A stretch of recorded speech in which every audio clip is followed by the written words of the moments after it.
This is Jeff Byers from Creature Replica, and you're listening to the Tim O and Harley Show. Welcome to the Tim O and Harley Show.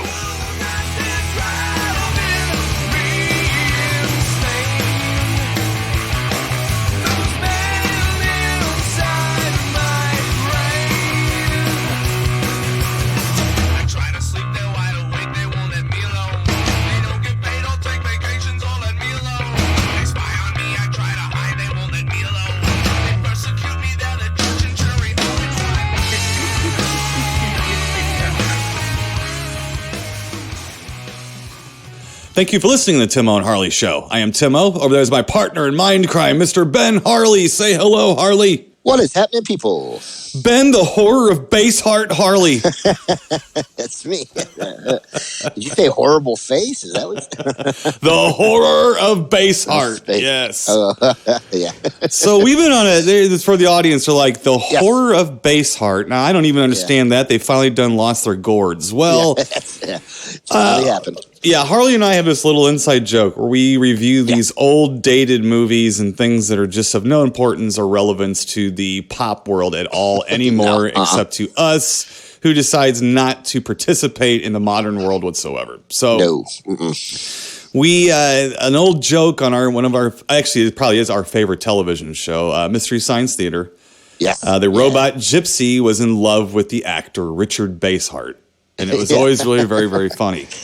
I tell you right now, Harley and I have been on a Richard Basehart freak out. And freak out. It's not on purpose. I promise it's not on purpose. So, for instance, this week, Angie O, we're sitting down watching. We're wanting to watch something. Can't really get a mood, like a genre mood, or whatever. So at that point, I kind of would throw out something a little different. So I grabbed the 1953 version of Titanic, which I had never seen, with Barbara Stanwyck in it, and Clifton Webb, and Robert Wagner. Thelma Ritter is in this thing, and I'll be doggone if old Richard Basehart isn't in it. And then last week, and I actually edited this out of the show. And people, normal listeners to the show, hello, deep thinkers, by the way. Hello, deep thinkers. The deep thinkers know that I don't keep it a secret that I edit this show down a lot. And one of the things I edited out was a film noir movie, He Walks by Night, starring Richard Basehart. It's basically a serial killer. That was last week. And we were laughing about Richard Basehart. Well, it just didn't really fit the show, so I edited it out. So this week, we watching Titanic, and I sent Harley a text saying, I got Richard Basehart. Harley, you got Richard Basehart. Tell me where you got Richard Basehart. Yeah, so about, after us talking about this and laughing, I sit down to watch a little bit of Columbo.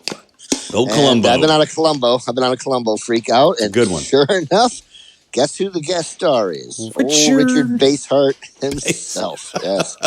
Yes. Yes, acting in, what were they doing? Macbeth. He was an actor. Yeah, he was an actor. And him and his wife knocked off the producer. Of course, kind of by accident. And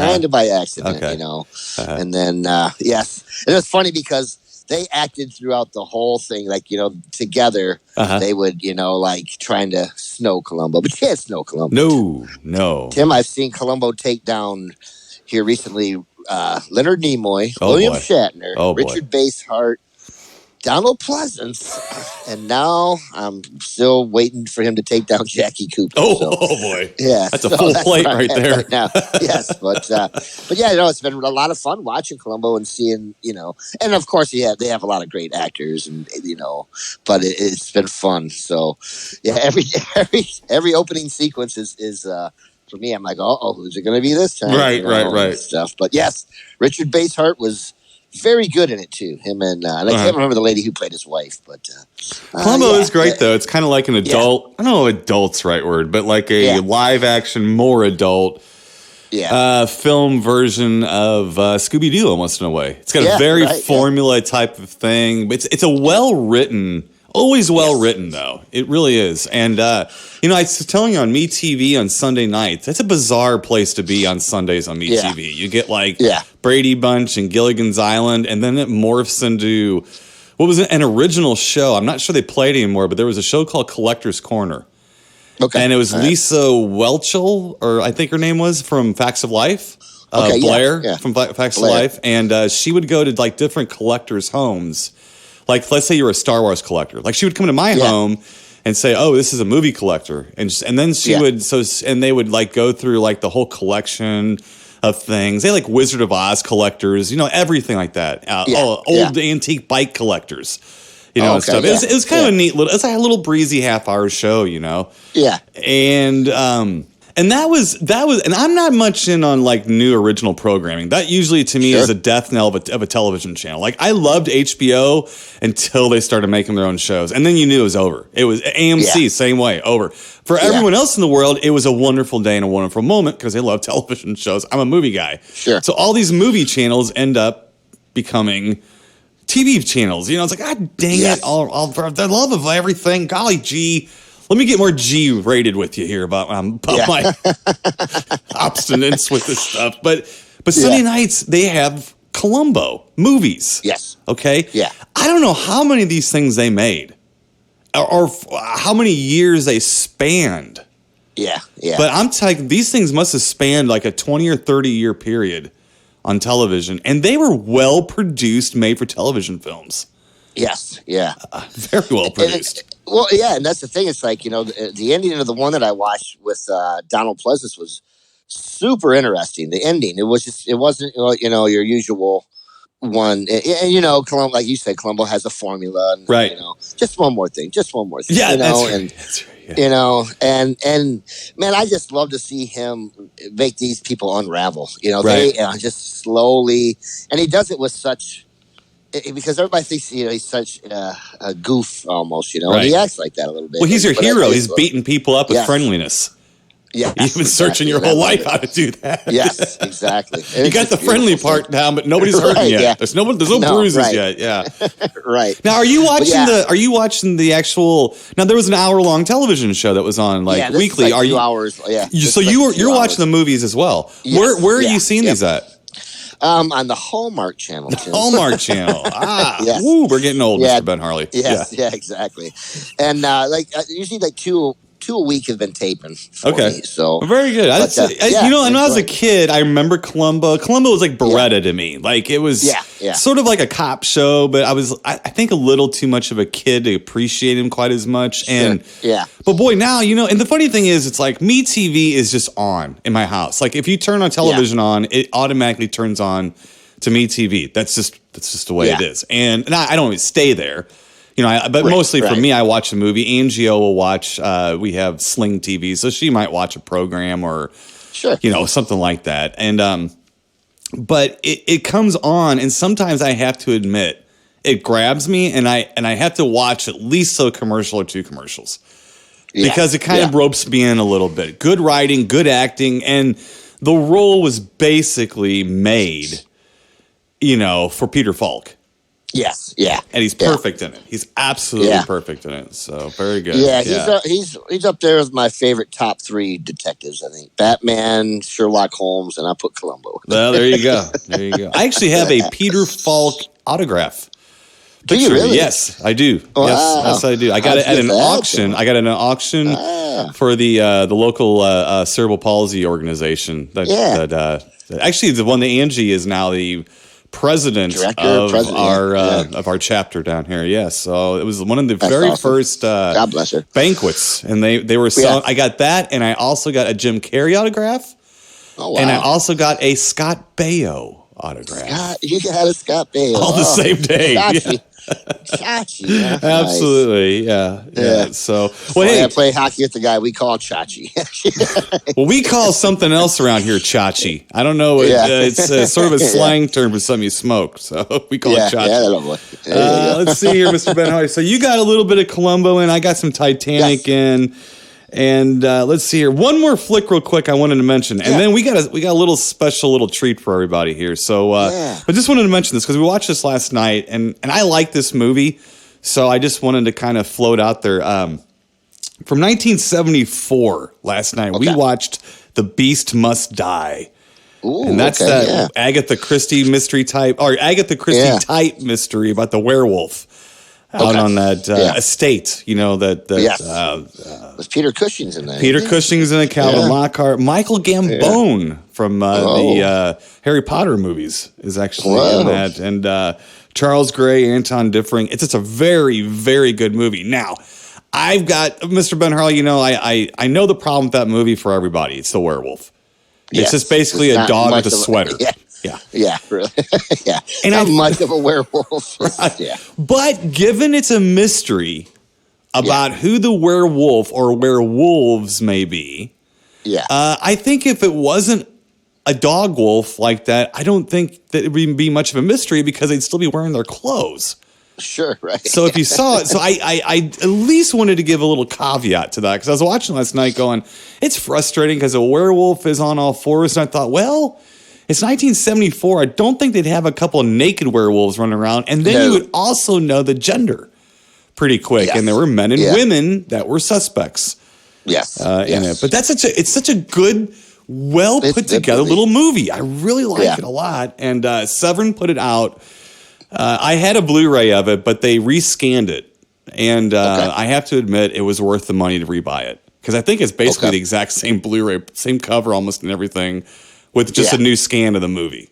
And I think they weren't happy with their scan, and they shouldn't have been because it was pretty bad. But anyway, looks good now. So just look for the new 4K scan of that. That's pretty good. Now, little treat, Mr. Ben Harley. Yes, our pal...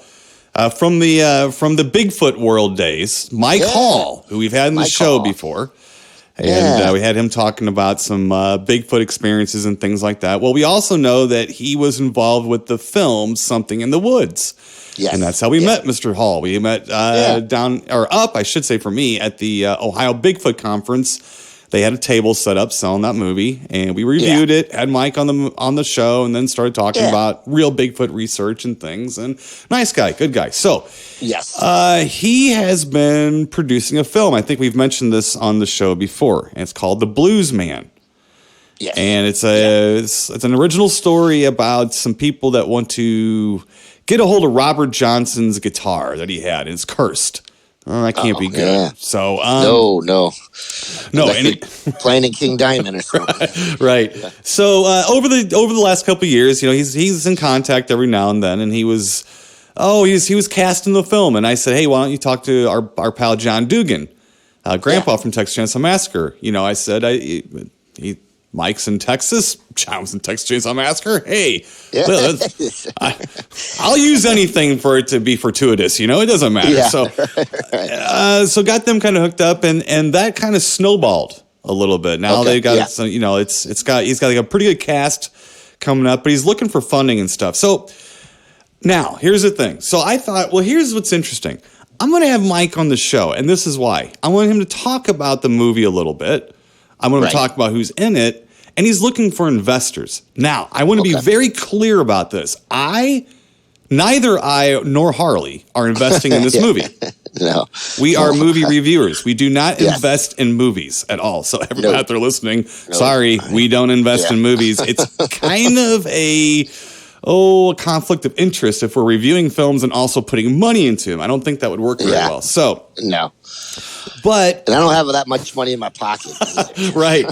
But you know, there's a lot of people. There's a lot of people who have been interested in being involved in filmmaking.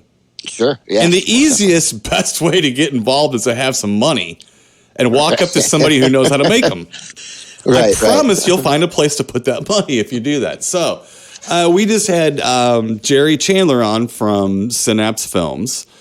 For a few weeks, and it was sort of an education process, talking about how these movies are put out and how they get the rights to everything and all the restoration of the film. So I thought, well, why don't we have Mike on talking about how you could be an investor in a brand new film? Yeah. As well, if you want to be. Again, I want to stress, this is, we like Mike, and he has our seal of approval, and it's fine. We're not begging people to be investors here. This literally is, hey, this is what people have to go through to get their films made. So give them a chance when you're watching them sometimes, you know, and understand that these are not easy films to put together. I want you to pay attention to a few things here. Pay attention to comments on their unit production manager. Okay. Now, Mr. Ben Harley, I don't think we had that on Stalking Bigfoot. No, I don't think so. Okay. So this is a legit production, is what I'm trying to say. And so it's very interesting to listen to this. And of course, we do tell if people are interested, and if they do want to talk to Mike about being an investor, that's fine. But it's a little bit more of a, hey, this is what these guys have to go through to do this. And it also ends with a little report back from a friend of his who had a little bit of a squatchy encounter out in the wilderness. So I thought we could be fun to end on that too. So why don't we just jump in here, and from Something in the Woods, and it will be from the Blues Man. Yeah. We have our pal Mike Hall.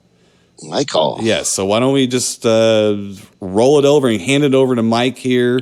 And take the reins. That's right. So let's play my little chat I had here with Mike. So here we go. All right. Sounds great. I'd like to welcome back to the show our old pal, Mr. Mike Hall. Hello, Mike. Hey, guys. How you doing? Doing great. So had you on the show here for a little bit here to talk about the new movie that you are producing, correct? And tell us a little bit about the movie. Well, the movie title is The Blues Man, and it is a twist on the legend of Robert Johnson meeting the devil at the crossroads and selling his soul to play the guitar. We take that legend and we put a twist on it and tell this story. So basically the story of the movie, you remember the movie Crossroads with Ralph Macchio, where they kind of talked about Robert Johnson's selling his soul? Yeah, this is a little different because it's about the guitar more than Robert. Now, you have to follow Robert's story a little bit because Robert, tragically died at 27. When he died, he was buried with his guitar. Well, now the devil wants that guitar back. But he can't go get it himself. He has to. That's a sacred, holy place, a cemetery or a graveyard. Mm-hmm. So he can't go there. And so he has to wait and be patient and bide his time and wait for the right man to come along and make another deal. And that's basically how this goes. Now, they go and get it, and then when they figure out how much it could be worth, they decide to try to do a backdoor deal against the devil, and you know how that turns out. Right. So things not very well. So right. It goes, and there's a lot of other stuff in the story, but that's the basic overall of it. So it's Robert Johnson's cursed guitar, and people want to acquire the cursed guitar. Of course, when you get, I have to assume it is something like when they get the cursed guitar, they might get some positives, but the negatives far outweigh the positives of getting that, and then horror ensues, I would imagine. Oh yeah. Okay. Very good. So this is the movie that you now. Who are you putting this movie to? Now the script is written, correct? You have the script all done, right? We're into pre-production, I guess you could say. Okay. And who are you? You had a partner with this, right? That you wrote this with, and that is producing the film with you. Is this correct? Yeah. Eric Wayne Jones, who helped me co-write. Yeah, he helped me co-write the script and is producer on the film, and he's going to direct. Okay. He's also going to be our director, and we've been so fortunate. Even though that 2020 was hard on most businesses and people, we were lucky to be able to be forced to knuckle down and work harder and accomplish so much before the end of the year, especially in our casting, department. We have a phenomenal cast. Bill Moseley, I'm going to top that off right there. Bill Moseley, who is everybody knows in the horror world, right? Is going to be playing Scratch. Okay. He's going to be playing the devil, and we've also got John Dugan from Texas Chainsaw Massacre. We've got Edwin Neal from the original Texas Chainsaw Massacre. Now this will be the first time that Edwin and Bill have been able to do a movie together. Right. And The Hitchhiker. Not only that, they have the first time they've ever had a scene together by themselves or scene together, and then they have one in this film together. Huh. Very good. Yeah. Who else you got attached? Dwayne Whitaker, who played Maynard in Pulp Fiction. Oh wow! Okay. But he was also, to go back to the Texas Chainsaw kind of thing we've got going on, he was also in Leatherface. Okay, all right. But he was in Dusk Till Dawn 2. Okay. And he's done a bunch of stuff, but he's mostly known as Maynard from Pulp Fiction. Sure. We just cast a young man named Moses J. Mosley, who just spent 2 or 3 seasons, I think it was, on The Walking Dead. Okay. So we've got a good cast. Yeah, so far. And then Katie Lynn, who was she has a bit part in the film, but she wrote a couple of the songs for the soundtrack. She was one of the 5 finalists on 2016's America's Got Talent. Oh, nice. Nice, great. Yeah. I've actually been knowing her since she was 10. So, okay, nice. So along with the cast and along with the story, we also have some really amazing music written and recorded already for the film. Okay. And so that's another element, but that's where we are. Yeah, you pretty much have a lot of the cast ready. You've got the script. You have pieces. You have the pieces put together. So tell the audience now. Okay, so you are right now in the phase of looking for investors. Now, on the show here lately, we had Jerry from Synapse on, and he was talking of the nuts and bolts about putting a film that has already been completed out, like an older film, re-releasing it. Now we're talking about creating a brand new film. So if anybody is either A, curious how this could happen, or B, if they're interested in themselves, tell people the packages, the deals you have to be a part of this film, to be like an investor or producer or what have you. Our situation is that we're at a certain number. I'm not going to throw it out there, but at a certain number. And the investment is, and I can put it this way, it's less than $1 million. Okay. Less than $1 million. The investor is set, whoever that may be, whether it's one person or 35 people. Mm-hmm. You get 120% return on your initial investment. Okay. Mm-hmm. Then you get then whoever, if you're a single investor or a group of investors, you get 50% of the movie. Okay. So let's say you invest $700,000, and your initial return you're going to get back before anything else gets paid out is going to be $840. Right. Okay. Now let's say the movie makes 1.5. Well, now we're going to split that 50-50. Okay. Now depending on if you are a lone investor or if you're a group of investors, you have now 50% either you keep for yourself or you divide up amongst yourself. Okay. Now, are you looking for, or does it matter? Are you looking for a single investor or are you looking for multiple investors? Do you have a preference or what? Easier. Actually for me, and it's just because of a simplification thing. Right. It's always easier to deal with one investor than 34. Right. Because then you've got to, you're dealing with 34 different sets of, contracts and all kinds of stuff like that. That becomes an enormous task. Right. So yeah, of course, but if you have a group of 4 or 5 or 6, that's one thing. Of course, every filmmaker's dream is to have a single investor come in or corporate, whatever. And if people are interested in it, and if they are interested, I mean, we're in that phase right now. We're looking at investors and we're talking to people. Mm-hmm. And it is if you're a filmmaker yourself out there and you're trying to make sure your pitch package is really tight, that you know that you have a lot of the nuts and bolts, your budget needs to be pretty tight as far as the written budget. You need to figure out how much you're going to be spending, because the questions are going to come up about where's the money going to go, how are you going to spend it. You need to be able to show that. Right. So you have that all prepared and everything for people. So that absolutely. Yeah. No stone unturned. There's no where is this going? So they know. Right. Exactly. Our unit production manager, Jennifer Ellis, I don't know how to thank her enough for the hard work that she does. She's the person, your unit production manager. She's the one that's doing your budget, and she's looking at it and she's telling you this is how much your budget's going to be for this.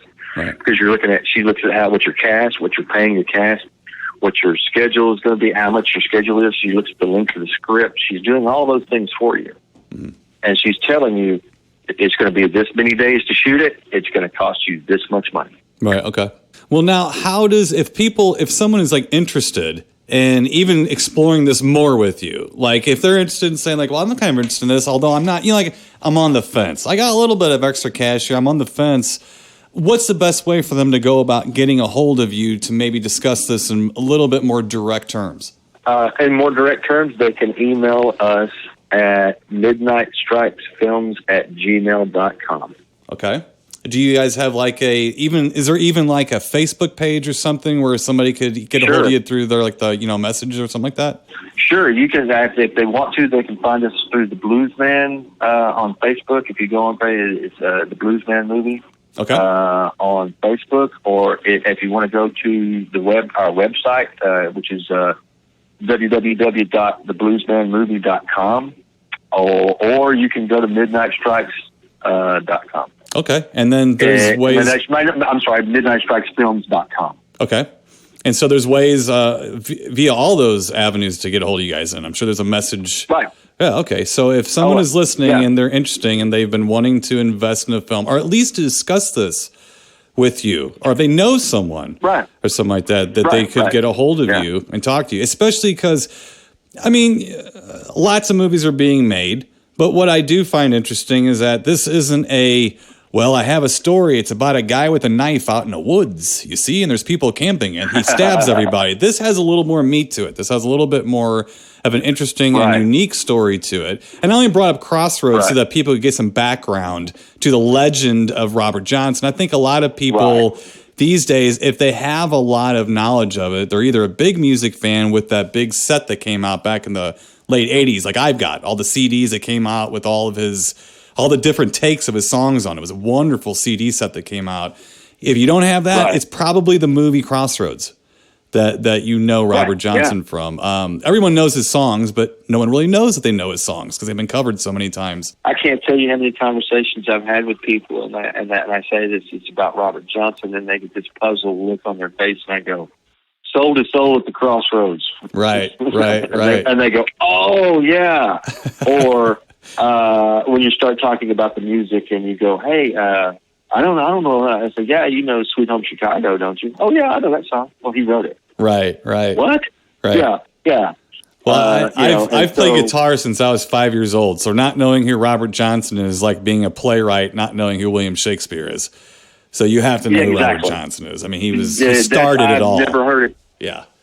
I was going to say, if you go to the Rock and Roll Hall of Fame, they have a plaque there, and he is actually called, according to them, the grandfather of rock and roll, because it's a direct a line from him to because all Muddy Waters did was what Robert was doing and electrifying. Absolutely, yep. That's absolutely right. And then put his twist on it, and then that just progressed on, and then of course you know where it goes from there. Sure. That's great. Anybody listening, look if you're foggy on Robert Johnson, maybe start there. Look up the legend, the stories of Robert Johnson. Yep. Go over to the websites that Mike gave. Look at those. If you find this fascinating, interesting, and if you are in the market or if you want to do something, give Mike a holler. He's got me and Harley's seal of approval. He won't bite too much. Not too much. He nibbles. He nibbles. Just a little nips every now and then. Right. So, and before I let you go, Mike, we still talk about Bigfoot a lot. Have you had any sightings or any investigations since we talked? I know you've been really busy with this movie. I know that, and it seems like it's kind of taken over your time. Yeah, it has. It's taken over my life. But I tell you, I can't report that I have, but it's really interesting. I have a friend of mine and his wife he's a researcher, and they went camping alone just a couple of weeks ago, over near Falk, Arkansas, by the way, where the legend of Boggy Creek and all that stuff happened. They were camping alone and actually had something. They were laying in their tent sleeping and had something. And they laid there for 15 minutes listening, and it was on 2 feet. And it was walking around, and it actually came around to the front of their tent. And he said, after about 10 minutes, he said, I couldn't stand it anymore. He said, I yelled out, "Hey, who's out there?" And you would think, it would startle. He said, it got deadly quiet. He said, and after a few seconds, he could hear it walk away from the camp and down to the lake, and then back to the direction away from all the other camps into the woods. He said, I got my flashlight and went out and looked around. He said it was crazy. And his wife, who she'd never been really a researcher. She just retired and has only recently started going out with him on camping trips. And she said, I don't know if I'll go back there again. Right. because they were basically the only people camping at that end of the. It was a state park. It's a state park.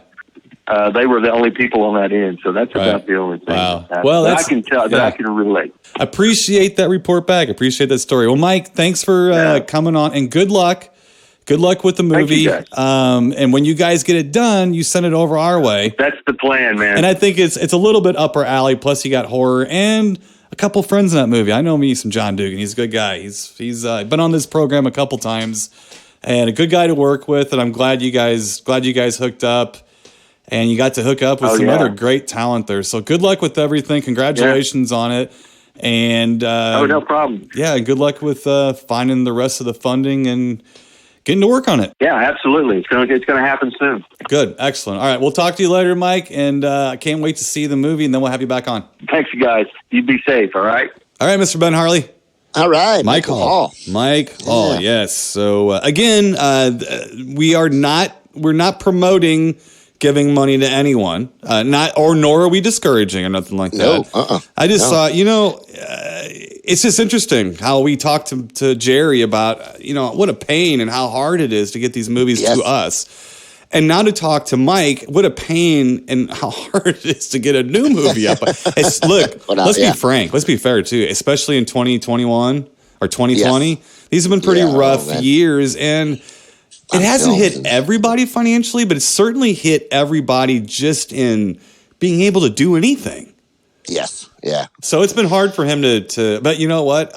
More power to him. And what I like about this is I can feel Mike's tenacity. I can feel the fact that he wants to get this done, and there ain't nothing that's going to stop him. Right, and I like that about I'm kind of drawn to those people, if you didn't notice. Like if I'm going to do something, I'm going to do it. Yes. That's it. I put my mind to it. I'm going to figure out how to do it. And I like that. And get it done. Yes, because I think what happens to a lot of us is we see, like, let's say a crowdfunding thing or something like that. Yeah. And how many of those do you see ever get past the crowdfunding stage? Maybe 5%, 10% of these things, and it's no offense to people that have tried these and it hasn't worked, but it just is what it is. This is not that. He's going to get this made. And so, if you are interested, it's worth chatting with him about, I think. Yeah. But like he said, his goal is to hand us a movie to review. Yeah. So, God, I hope we like it. I'm up for that. Yeah. Well, it's interesting enough. I think there'll be enough thing. I mean, you know what? It's kind of like something in the woods. And me and Mike talked about it. Mike said, you guys were honest about something in the woods. You liked some of it, but you didn't like some of it. And you said some of it basically sucked and some of it was okay. And Mike said, I agree. And I said, well, that's just how we feel. It's just how it is. Yeah. We didn't discourage people buying it. We just said it wasn't perfect. So when they went in, their expectations were a little lowered. And a lot of times that's a better thing. Yes. Yeah. Because you get impressed by it. Right. And there was some really, and I'm really just impressed at how getting that film done and things like that, and actually doing a film, to me, that's impressive already. And I know it's hard. But that's what we do here. We review stuff, and that's and sometimes we have to be a little bit more blunt, I guess, about stuff. But that's a pretty good Bigfoot in that movie too. So that kind of helped it, especially for a low budget film. That was a good Bigfoot. So. Yeah. All right. Well, good luck. Yeah. Good luck to Mike Hall. See it. Yeah, Mike, seriously, good luck. Yeah, good luck. And I'm looking forward to seeing what they come up with. Yeah. So good luck with that. And the Blues Man, go look it up on Facebook and online, all that stuff. And Chat with Mike if you like to, but otherwise, the biggest help with these movies is when it comes out, give it a try. If it's streaming somewhere, give it a try. Everything helps, Yep. Yeah, so good luck with him. So, all right, Mr. Ben Harley, speaking of good luck, let's see if we have good luck this week with our official film. Right. Yeah. Now, we picked out a pretty safe one here to have some good luck with. From 1958, we have this week the Hammer classic, The Horror of Dracula. Dracula. Now, I'm making an executive decision, Mr. Ben Harley. All right, I'm giving Movie Guy the week off. Now we've been at each other's throats over Movie Guy. I'm not into Movie Guy as much as you are, but I don't think anybody needs to know the story of Dracula. Right. Okay, so this is a retelling of the original Bram Stoker Dracula in Hammer's way, meaning they wrote around the budget. There's no long sea voyage in this movie. It's a country stroll on a carriage by Dracula in this one. Yeah, it's a little different. So, yes, and a matter of fact, let's just get into it right there. Now, of course, Hammer did Dracula and they did Frankenstein. Yes. And the funny thing is, the reason this isn't just called Dracula, because if you watch the movie, I don't even know if you actually see Horror of Dracula, like a title card anywhere. You just see they have the credits, and then it kind of does a pan in on a crypt and a coffin. And the coffin says Dracula, and blood kind of drops on it, and that's it. Yeah. Well, what's interesting is that when this movie was being produced and released here in the States, the movie Dracula, the Bela Lugosi one, was still available to be in theaters. So they would still run in theaters every now and then. So in order to avoid any confusion or anything, they just changed the title to The Horror of Dracula. Okay. For this. This is before it was sold to TV. So once they did like the Shock Theater, what do they call it? They sold Dracula, and then Dracula went to pretty much exclusively TV. So then it wouldn't have mattered anymore. But that's the reason for the Frankenstein and the Dracula title mismatches and changes and things like that. A lot of other differences too. But we have here the classic pairing of Peter Cushing and Christopher Lee. And they do both look kind of young. Oh, yeah. Too, they do. This is where it started for Hammer and all these guys. This is, as far as like the classic Gothic Hammer horror that we all know and love, the Curse of Frankenstein and the Horror of Dracula, those are the two that really jump-started everything. Okay. Yeah. And the funny thing is, these were just normal productions. I mean, they wanted to make them. They expected them to be profitable. But I think the movie cost like, $9 to make and made like $20 million. So somebody made a coin off it. Wise investment, Right. So we have, again, Peter Cushing as Van Helsing, Christopher Lee as Dracula. Now, the rest of the story is, like I said, due to budget and everything else, was kind of condensed. You have Michael Gough. Now, we've been calling him for years and years Michael Go, and I just found out over the last year we've been pronouncing his name wrong. It's Gough. Gough. Yes. I'm horribly wounded mentally, and I apologize. I will flog myself incessantly over it, so I apologize to everybody. So he is Mina and Lucy's father, I think. Is that correct here? Lucy's I think their aunt and uncle, I think is. Okay. Well, he's kind of the patriarch guy of this film. And so that's basically it. So what's different right away, okay, is like in the Bela Lugosi, this always drives me nuts. It's kind of like a Frankenstein thing. Like how they kind of fuss around the story or whatever. Now, in the Bela Lugosi Dracula, it's Renfield who goes to Dracula's castle to sell him Carfax Abbey in England. Yes. Okay, that's how Dracula comes over to England and starts menacing people and stuff. In the book, it's Jonathan Harker who comes over to sell him real estate. Okay, yes. So in this movie, it's Jonathan Harker who comes over to kill Dracula because he knows who he is, but he's coming under the guise as his librarian?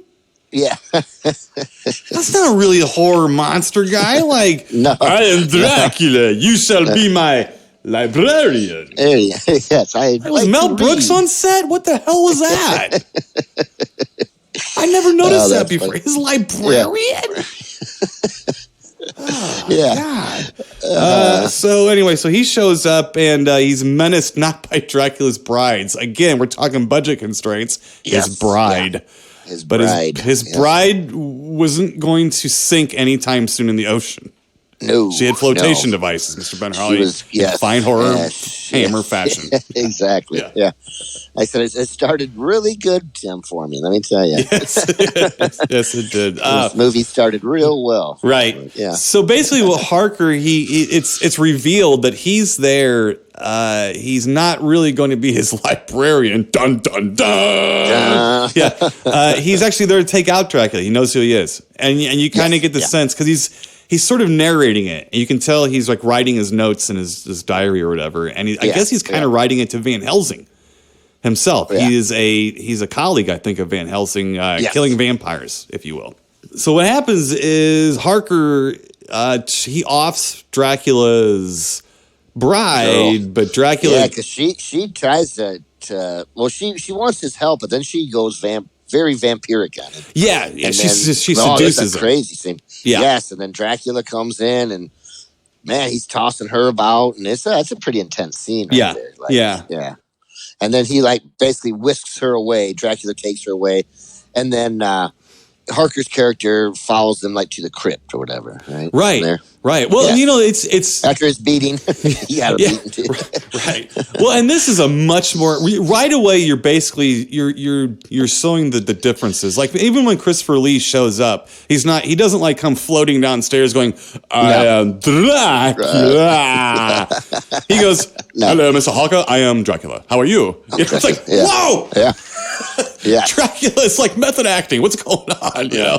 So, but he's more like a normal dude. And then he only gets mad when the bride shows up. You could tell what's really going on here is they're both vampires, but she doesn't have the self-control that he does. Yeah. So she wants a snack, and he looks pretty good. Yeah. And Dracula's like, no, he's off limits. No.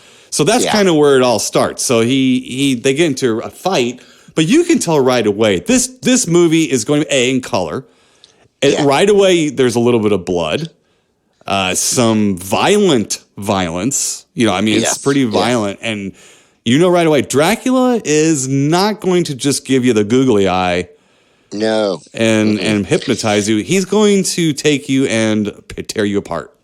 Yes. And what I liked about the version of Dracula or Christopher Lee's version is the blooded eyes. His eyes are real bloody red. And, oh, man, that's just such a terrifying look, right? And he busts it out, and you get to see it on that. I love it. I think it's awesome. Well, not only that, but this is one of the first. And we talked about this before too in another film we were just watching. But this is one of the very first. And I mean, the second time in film history that a vampire had fangs. Yeah. Now they thought that this was the first time, but apparently there was a Swedish film or something that was put out a year or two before that no one's ever heard of. Where there was some kind of vampiric character that had big, long fangs or something like that. Okay, fine. But let's just say for the sake of argument, for the most part, this is pretty much the first time where you saw Dracula look like monstrous a little bit. Yeah, and it really is monstrous, yeah. Absolutely. I mean, when he has that crazy look in his eye and he has those contacts in, first of all, the contacts you can tell hurt like hell. Hell. You can and they did. But it just adds that performance. My eyes water just looking at it. Oh my God, you kidding me? Yeah. But it adds to it, don't you think? I mean, just you can see the eyes getting watery. And I tell you what, those might have been bloodshot contacts, but I bet he could take them out after 5 minutes and use his real eyes because they were probably bloodshot after having those things in for a while. Right, exactly. Yeah. But they make him scary. I mean, he is. Oh yeah. Lugosi just looks like a puffy European aristocrat. Not Lee. Lee's 9 feet tall. Looks like he could toss you over, pick you up over his head and toss you off a bridge. Yeah. Yes. Yeah. Absolutely. It's definitely like I said to for me, it's my favorite look of Dracula. I guess it is the Christopher Lee one like that. It's just to me, it's just so intense, and then just the blood red. It's just. I don't want to say it's over the top because but it's awesome. It's just so cool. You know what I mean? He's actually scary. I mean, he's actually more of a monster, And the thing is, I know he talks in it, and I don't like the romantic Dracula. He's not romantic though. He's more rapey.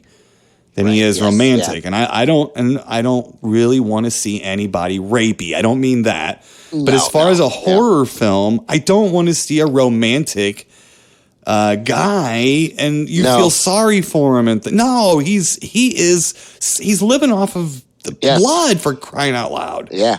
Yeah. And then of course, John Harker's character, whatever, he puts his picture out of Lucy. Right. And old Cockblocula. I was like, oh, don't let him see that picture. And sure enough, he sees the picture, Right. And as soon as that happened, like, oh, there she goes. And pretty much that's what happens. He goes after, right. Lucy. But, Tim, I know we missed the part too. Like, so after that, the scene where the woman tries to seduce him or whatever, and then he finds him in the crypt, Harker actually kills her. Yes. Kills the bride. Right. Right. Yeah, it's pretty gory, too. I mean, that's another thing, too, is that, like in the Lugosi Dracula, you hear like a knock and a scream off in the distance, so you know that like Lugosi was like staked and stuff. And this one, no, they show everything. And remember, this is color. This was a big deal back then. Yeah. That this was in color. And so they had blood. They had red blood and stuff. And for the time, this was very gory. Yeah. Yeah. Big time. Mm-hmm. And the thing is, it's like, then she kind of like reverts back to like an older woman. She doesn't, which is kind of cool, I thought too. And she didn't just like, a lot of times they just turn to dust or whatever, And actually, I thought that was kind of different. Right. But then he goes to give old Dracula Alucard. He tries to go give him, the stake treatment, but he's no longer there. And then all of a sudden you see Christopher Lee, like the crypt kind of closed, and there he is, So you're like, oh boy, that's it for Harker, So, but then the movie kind of changes. Yeah. So it's what's interesting too is that Christopher Lee only had 16 lines in the entire film, and here's what's interesting: they were only spoken to Jonathan Harker. Yeah, wow, okay. It's 7 minutes of screen time total, 7 minutes. Yeah, as I say, that's the one thing I will say about the film. I know we got a lot more to talk about, but when we say this a lot, it didn't have enough Dracula. Right. It didn't, The threat of him was like looming over the entire story, but him actually being there was a little light. So it's one of those deals where you were kind of scaring yourself a little bit. A little bit, yeah. And then from that point on, really, Peter Cushing takes over. And, then it just basically the Peter Cushing show. Right. Well, and the thing is that the story kind of follows a little bit the book, but the characters are different. So you have Harker coming, which he does in the book. That is Harker. But instead of Harker selling real estate and bringing him back over, or no, he doesn't bring him back over. Instead of selling him the real estate and then finding his way back, he literally gets vampired out himself.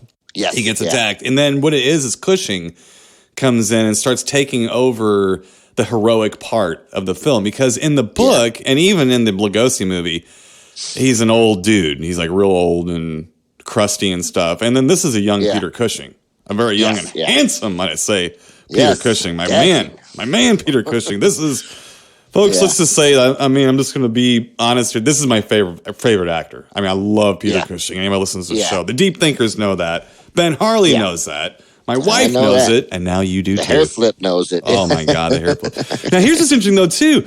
So I'm watching this, and Christopher Lee, he gets a hair flip even before Peter Cushing gets a chance to. Yeah, yep, you're right. Yeah. And good hair flip. Boy, there's one of them. He's just crazy. Christopher Lee is kind of taking it to Cushing on the hair flip. I think that time will say that Peter Cushing won the hair flip battles, the wars. But the battle was won by Lee in this one. The war was won by Cushing eventually. But and Cushing always has that really like awkward and over the top when he acts pain or he's like getting choked out or something. He's like, he totally flips out. He has like seizures and stuff. It's great when he's doing that. So I'm getting ahead of myself a little bit, but still, I just love these guys. I love these guys. And I like them working together. Absolutely. Them two together are great. And I really think I liked this Van Helsing. I liked, I like, Cushing's portrayal of him in this one. He's not nice. He's very blunt about what's happening and what's going to go on, and And matter of fact, very matter of fact about it. Yeah. Yes. And that's what I really enjoyed about his character in this, because he's telling them this is what's going to happen. And of course, Tim, they don't listen. No, they don't listen at all. So, right. So then when Peter Cushing comes basically looking for Harker, because he knows that Harker is like on the trail of Dracula. And then so he realizes, well, he has to take care of Harker, first of all, because Harker's vampired out. But then he tries to save Michael Gough's family, because according to this story, Dracula is simply after Michael Gough's family for revenge for Harker killing Dracula's bride at his castle. Yes. That's it. There's no other motive. Like I think more in the story, Dracula sees, was it Lucy or Mina or somebody? Yeah. As sort of like a long lost love. Yeah, or Lucy, it's like a long lost love or something like that, you know. So okay. Yeah. And then this one, it's just revenge. He wants to go there and he wants to revenge. Yeah, he just wants to make him find himself a new bride. And if you took my bride away, I'm taking yours. Yes. You know, kind of things. Okay, that's fine. You know, written by the screenplay here, by the way, is written by Jimmy Sangster, who was absolutely prolific. I mean, he's basically the British Richard Matheson. Okay. The guy's written everything. I don't even want to bother to tell you everything he's written, like all this Hammer stuff he wrote. I mean, just ridiculous. So it's kind of like trying to go through Richard Matheson's career, telling you he just wrote everything. The two of them wrote everything, and they left their scraps to Stephen King. You know, basically, that's what it is. So I think part of what I like about the story, though, Harley, is that because of the budget changes in the script, the budgetary changes in the script. I mean, yes, they had a lot of changes because they couldn't afford all this stuff. And so they condensed everything. So it's all taking place basically in one little community. It's all, you know what I mean? Like it's all kind of, it's not sprawling like the original Dracula is. I think it's part of the reason, not only Dracula, not only Christopher Lee is Dracula, but I think the changes in the story are a big part of what I like about this movie too. I think it's more focused and more raw. Yes, definitely. And it's, and Tim, I totally agree with you on the whole, the whole romance stuff, you know, that with, especially as what it became with vampires, it's just too much for me. I don't really care that much. And I think that Count Dracula is a jackass. I do think he's a jerk. You know what I mean? Yeah. So in this one, I found him much more to be a terrifying character than, you know. Right. Well, and I think that it makes it less romantic, the fact that he doesn't see these women as long lost loves. It's revenge. Yeah. It's simple blood revenge, you know, and that makes it darker to begin with. And Dracula being more violent and more animalistic.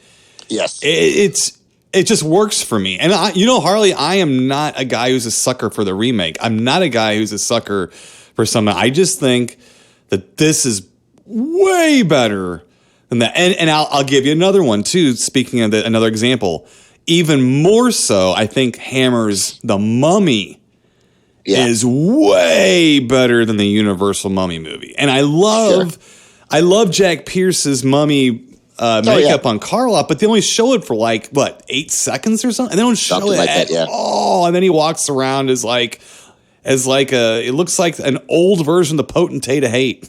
Yes, throughout the rest of the movie. And in the Hammers, they realize just keep him a mummy as a monster. Yes. Like a Michael Myers type of monster. And that's exactly what they do. And this one, they keep Dracula more of a monster. Yeah. He's not smarming all over you. He's threatening you. Yeah. You know, and to keep him away a little bit stops him from all that dialogue, though, too. Yeah. Yeah. And that's what I like, too. You know, it was much more. He is much more monstrous in this than I've ever, you know, and I enjoyed that part of it a little bit. You know? Right. Or I should say a lot more than the romance stuff. I just do, you know. And it's amazing how it's not a ton of stuff there, but it still is holding up and it's still intense enough. And it's not a real long film or anything, but it's gorgeous. It's an absolutely gorgeous movie. The colors and everything are just very, very gorgeous, very pretty. Pretty. I don't know if pretty is a word, but gorgeous is right. I mean, it's very lavish, you know. And again, a low budget movie that looks this lavish. Yeah, and that's one thing I do like about the Hammer films. Is the scenery, everything's always so rich yet and colorful, and you feel like you could reach out and touch it. Right. It sounds stupid or silly, but to me, that's. Oh, no, not at all. Yeah. Yeah. And you recognize it too, because it's used over and over. They basically found it an absolutely insanely perfect area and set for old Gothic stuff. And not unlike Bad Religion found that one song they wrote and they made a career out of it. It all sounds the same, but damn, it's a good song, it's a great song. It is a great song, They found a good formula and a good set and an atmosphere and that lavish look, and man, they ran with it. And as long as they held on to that look, and that the Hammer was doing fine. Yes, exactly. They were doing fine. It worked. Yeah. Now, I will say I could have used a few more plunging necklines, but there really wasn't in this. So no, it was a little light on the plunging neckline. There were women of large areas. We were kind of kidding about it. We were texting a little bit about it because they were ready for plunging necklines. Some of them you're glad didn't have them. Right, some of them you're wishing maybe did have them. Exactly. It was a little light on the cleavage and stuff, but not for its time. No. Shot in 57, released in 58. Not for its time. It's pretty risque, and I think that when you get that much. Right. I mean, they just kind of like right in the beginning of the film. You got to imagine that too. Right in the beginning of the film, it's almost like Saving Private Ryan. Like they blow away half the army right in the beginning of the movie. Right in the beginning. Yeah. I mean, so it's kind of the same thing where you get your plunging neckline and you get a lot of like intense violence that was not seen very often back then in the first 20 minutes of the film, and then Peter Cushing shows up, and he doesn't even show up to like 25 minutes into the film. Yeah. And I tell you, when he shows up and just takes over that movie. Completely takes over. His look, from his look to his acting, everything. You know what I mean? Which I enjoyed. I enjoyed his character so much in this, Right. And I think I have seen this before, Tim, but it's been a long, long time since I watched the whole film. So it really? was good too. Yeah. Okay. It's been a while since I've watched this. Yeah, we watch this every now and then. Like I'd say once a year, if not more. We actually watch it. I like it. It's a breezy movie. It's easy to put in. I like it. And I'm not a Dracula guy, but Hammer's Dracula, I like. I like the Christopher Lee Dracula. I like the series of Dracula films or vampire films from Hammer. I just don't like him almost from anywhere else. Right. Just never really got into him that much, No. And I know you and we've had these discussions over the years about that, right. But I just am glad to have seen this one, again, because it's been so long. Right. I think what's interesting too is I'm not sure how, I don't know if people realize it or not, because I'm not sure if how much I was aware of this too, but everybody knows Christopher Lee as Dracula and they know Peter Cushing as Van Helsing, but I believe the movie after this in the series of Hammer Dracula films is Brides of Dracula. Which doesn't have Dracula in it. It has a vampire guy in it, but then it does have women that are vampired out too and stuff like that. And the funny thing is they tried to actually keep the continuity, and they were like, Dracula's dead. I mean, this kind of thinking doesn't matter in 2021 anymore. Like, dead, you just revive him. Who cares? Right, yeah. The hell? There's no dead. Tell me, just write him alive. Who cares? He's already dead. But he didn't. I don't think he played Dracula again for like 8 years. Really? So all the vampire movies, and if Cushing was Van Helsing, there was no Christopher Lee Dracula. They did bring him back eventually and start having more Dracula movies and Van Helsing, of course, and stuff. But it took a little while, And I'm telling you what, too, The Brides of Dracula is a great movie, and I kind of wish Lee would have been in it. But then again, I also appreciate the fact that they sat there and they were like, he's dead. Right.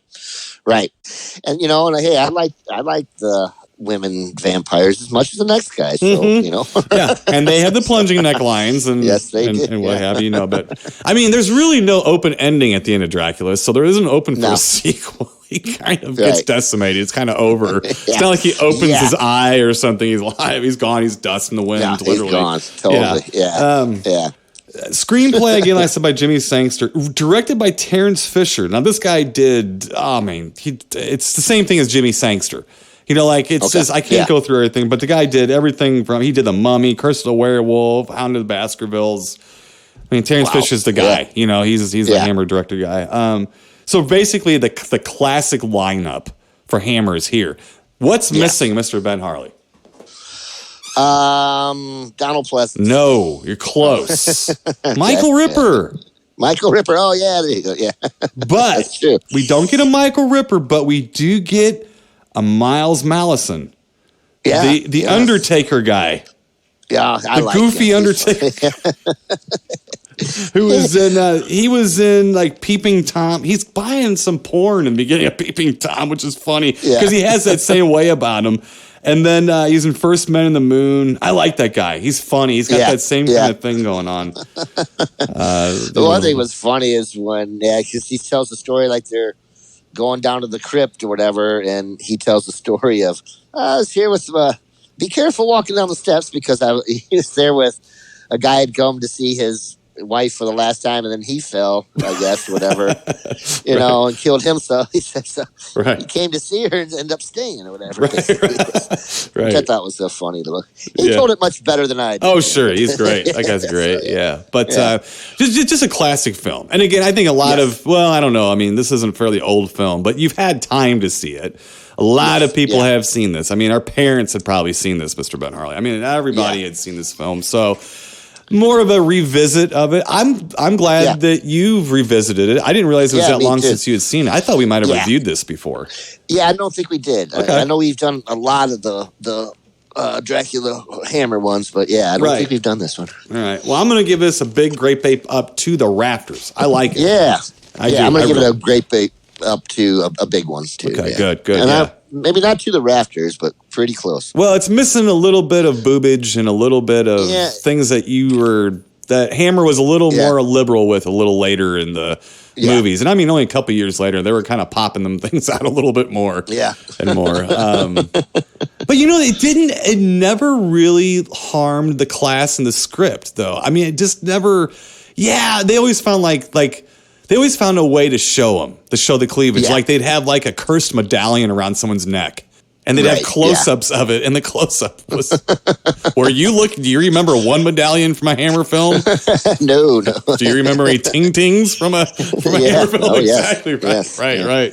I loved watching these movies on TV when I was a kid, though.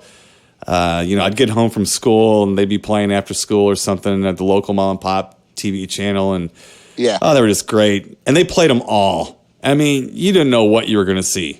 You know, you just saw the title was coming up. You're like, all right, here we go. But they were all good.